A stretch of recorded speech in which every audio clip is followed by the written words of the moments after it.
Suis-je une merde d'éviter le duo belle-mère, compagne? Bonjour à tous, contrairement à ce que le titre peut laisser supposer, je n'ai aucune animosité envers ma belle-mère, si j'essaye de l'éviter, c'est pour deux grosses raisons. La première, c'est qu'elle est ultra fusionnelle avec ma compagne, lorsqu'elle vient à la maison, en général une fois par mois et demi, pour quelques jours. Elles font quasi tout ensemble, ma compagne annule toutes les activités qu'elle avait, toutes les sorties de prévues, tous les repas avec ses collègues, absolument tout juste pour passer du temps avec sa mère. Le souci?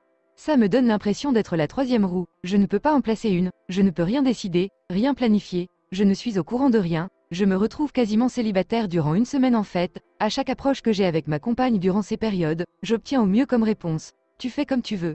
Nous on va faire XXXX, toi tu fais ce que tu veux, et au pire, je me prends des reproches car je m'implique pas assez et reste trop en retrait.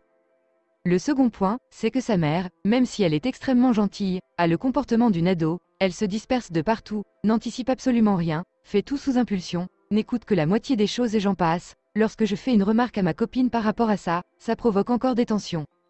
J'en fais sans doute trop. Quelques exemples d'actions qui m'ont exaspéré rien que cette semaine. Astérisque depuis des années, j'explique qu'une porte doit rester ouverte pour que le chat puisse accéder à sa litière, je vous laisse deviner qui ferme cette porte une fois sur deux et se plaint ensuite que le chat fait le foin toute la nuit ou urine dans le salon. Astérisque balance une bouteille d'eau dans son sac à main, et s'étonne ensuite qu'elle se soit ouverte et vidée totalement dans son sac, avec cris, hurlements et j'en passe.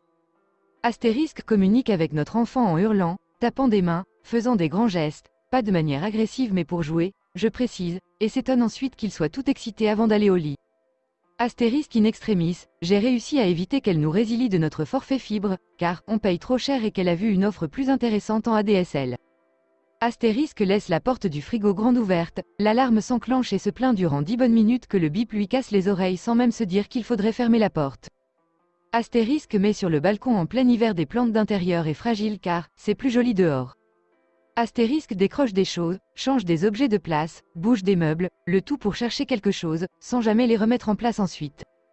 Astérisque après que notre enfant soit couché, montre une vidéo à ma compagne en mettant le son à fond à quelques mètres de sa porte, et aucune des deux ne semble étonnée lorsqu'il se réveille en pleurant. Le cumul de tout ceci fait que, lorsqu'elle vient, j'essaye de réduire les moments où c'est elle plus moi à côté, ma compagne s'en est rendu compte et me le reproche, je me demande alors si je suis un trou du cul de vouloir éviter ma compagne et sa mère quand elles sont ensemble.